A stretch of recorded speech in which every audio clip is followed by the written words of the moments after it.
তো আজকে আমি কথা বলবো গ্রোমের ভিটামিন সি সিরাম নিয়ে। তো এটা আমার সেকেন্ড পারচেস ছিল।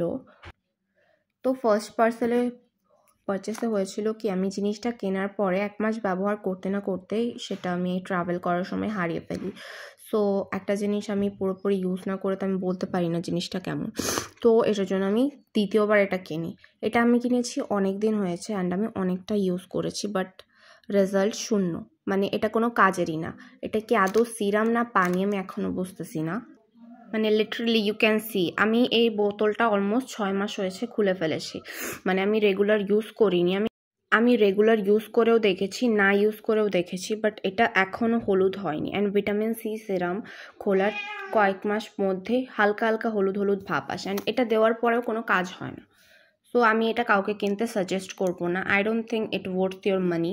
So please stay away from this Grom vitamin C serum. এটা কোনো কাজের না, লিটারালি কোনো কাজের না।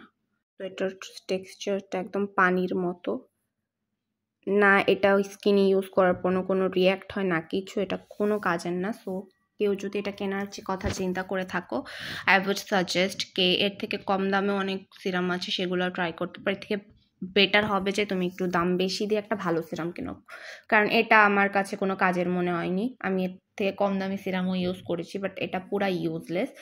সো যদি তোমার ভিডিওটা হেল্প করে থাকে then please like and subscribe. Thank you for watching my video.